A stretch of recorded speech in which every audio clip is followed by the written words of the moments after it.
ನಮಸ್ಕಾರ ಸ್ನೇಹಿತರೆ, ಎಲ್ಲರಿಗೂ ಸ್ವಾಗತ. ನಾನು ನಿಮ್ಮ ಸಂದೀಪ್ ಗೌಡ. ಸ್ನೇಹಿತರೆ, ಇವತ್ತಿನ ವಿಡಿಯೋದಲ್ಲಿ ಒಂದು ವಿಶ್ವವಿಖ್ಯಾತಿ ಟೆಂಪಲ್ ಬಗ್ಗೆ ತಿಳಿಸ್ಕೊಡೋಣ ಅಂತ ವೀಕ್ಷಕರೇ. ಪ್ರತಿಯೊಬ್ಬರು ನೀವು ತುಂಬ ದೊಡ್ಡ ದೊಡ್ಡ ದೇವಸ್ಥಾನಗಳಿಗೆ ಹೋಗ್ತಿರ್ತೀರ. ಇಂಥ ದೇವಸ್ಥಾನಗಳ ತುಂಬ ಜನ ನೋಟಿಸು ಮಾಡಿರಲ್ಲ. ಇದ್ರೊಳಗಡೆ ಹೋಗಿ ಅಲ್ಲೆಲ್ಲ ಹೇಗಿದೆ ಟೆಂಪಲ್ಲು, ಏನೇನು ದೇವರುಗಳಿದ್ದಾವೆ, ಯಾವ ಥರ ಮೇಂಟೈನ್ ಮಾಡಿದರೆ ನೋಡಿದಾಗಲೇ ನಮಗೂ ಆಶ್ಚರ್ಯ ಅನಿಸೋದು ವೀಕ್ಷಕರೇ. ಆ ಥರ ಒಂದು ಟೆಂಪಲ್ ಬಂದ್ಬಿಟ್ಟು ವೀಕ್ಷಕರೇ, ಶ್ರೀ ಗುರುವಾಯರ ಶ್ರೀಕೃಷ್ಣ ಟೆಂಪಲ್ಲು ಮತ್ತು ಅಷ್ಟಲಕ್ಷ್ಮಿ ಟೆಂಪಲ್ಲು ವೀಕ್ಷಕರೇ. ಈ ಟೆಂಪಲ್ನ ನೀವು ಇಸ್ಕಾನ್ ಆಪೋಸಿಟ್ ಮಹಾಲಕ್ಷ್ಮಿ ಲೇಔಟಲ್ಲಿ ಕೂಡ ನೋಡ್ಬೋದು ವೀಕ್ಷಕರೇ.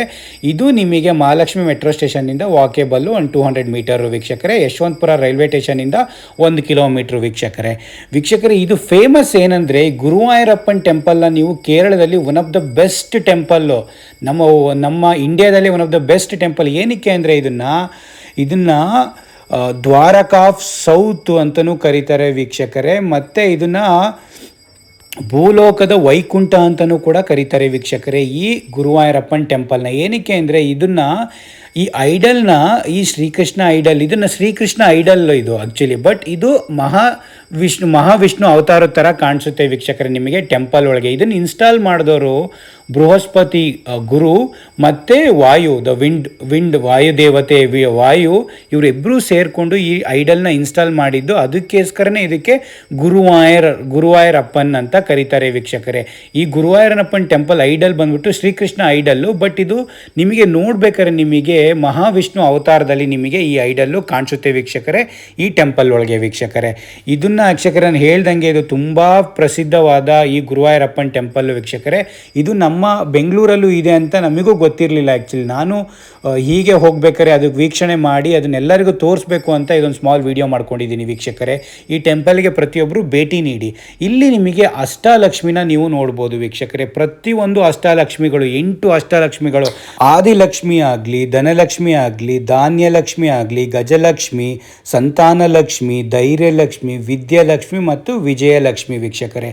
ಇವೆಲ್ಲ ದೇವರುಗಳನ್ನು ನೀವು ಒಂದೊಂದು ಗುಡಿಲಿ ಅಲ್ಲೇ ಗುರುವಾಯೂರಪ್ಪ ಟೆಂಪಲ್ ಒಳಗೆ ನೀವು ನೋಡ್ಬೋದು ವೀಕ್ಷಕರೇ. ಅಷ್ಟು ಚೆನ್ನಾಗಿ ಪೂಜೆ ಮಾಡಿಕೊಂಡು ಅಷ್ಟು ಚೆನ್ನಾಗಿ ಮೇಂಟೈನ್ ಮಾಡಿದ್ದಾರೆ ವೀಕ್ಷಕರೇ.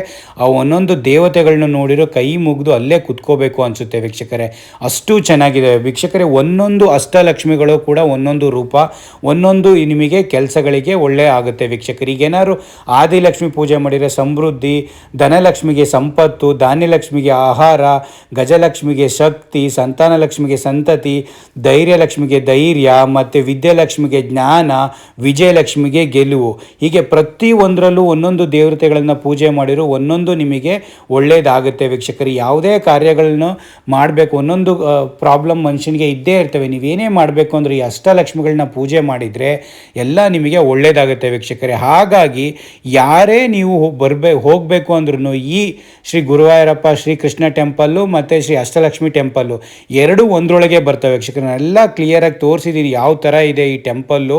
ಒಳಗಡೆನೇ ಕೂಡ ಪ್ರತಿಯೊಂದು ಅಷ್ಟಲಕ್ಷ್ಮಿಗಳು ಕೂಡ ಒಂದೊಂದು ಗುಡಿ ಥರ ಮೇಂಟೈನ್ ಮಾಡಿದ್ದಾರೆ ವೀಕ್ಷಕರೇ. ಮೇಯ್ನ್ ಬಂದ್ಬಿಟ್ಟು ನಿಮಗೆ ಈ ಗುರುವಾಯೂರಪ್ಪನ ಟೆಂಪಲ್ಲು, ಅದ್ರ ಸುತ್ತಲೂ ನಿಮಗೆ ಈ ಅಷ್ಟಲಕ್ಷ್ಮಿ ಟೆಂಪಲ್ನ ಕೂಡ ಇಟ್ಟಿದ್ದಾರೆ. ಈ ಅಷ್ಟಲಕ್ಷ್ಮಿ ಟೆಂಪಲ್ ಎಲ್ಲ ನೀವು ದೇವಿಗಳನ್ನ ನೀವು ಅಷ್ಟಲಕ್ಷ್ಮಿ ದೇವಿಗಳನ್ನ ಕೂಡ ನೋಡ್ಬೋದು ವೀಕ್ಷಕರೇ. ಯಾರೇ ಇದ್ರೂ ಈ ಟೆಂಪಲ್ಗಳಿಗೆ ಹೋಗಿ ವೀಕ್ಷಕರೇ, ತುಂಬಾ ಒಳ್ಳೆಯದು, ಚೆನ್ನಾಗಿದ್ದಾವೆ. ಇಂಥ ಟೆಂಪಲ್ಗಳಿಗೂ ನಾವು ಹೋಗಿ ವೀಕ್ಷಣೆ ಮಾಡಬೇಕು. ಹಾಗಾಗಿ ಇದೊಂದು ಸ್ಮಾಲ್ ಚಿತ್ರಣವನ್ನು ಅಲ್ಲಿ ತಗೊಂಡಿದ್ದನ್ನು ಪ್ರತಿಯೊಬ್ಬರಿಗೂ ತಿಳಿಸ್ಕೊಡೋಣ. ಇದು ಎಲ್ಲಿ ಬರುತ್ತೆ, ಹೇಗೆ ಟೆಂಪಲ್ಲು, ದೇವತೆಗಳು ಈ ಟೆಂಪಲಲ್ಲಿ ಇದ್ದಾವೆ ಅಂತ ಒಂದು ಸ್ಮಾಲ್ ವಿಡಿಯೋ ಮಾಡಿದ್ದೀನಿ ವೀಕ್ಷಕರೇ. ಪ್ರತಿಯೊಬ್ಬರು ಲೈಕ್ ಮಾಡ್ಕೊಳ್ಳಿ, ಶೇರ್ ಮಾಡಿ, ಸಬ್ಸ್ಕ್ರೈಬ್ ಮಾಡ್ಕೊಳ್ಳಿ. ಏನೇ ಇದ್ರೂ ಕಮೆಂಟ್ ಮಾಡಿ ವೀಕ್ಷಕರೇ, ನಿಮ್ಮ ಒಪಿನಿಯನು ತಿಳಿಸಿ. Thank you so much guys, take care.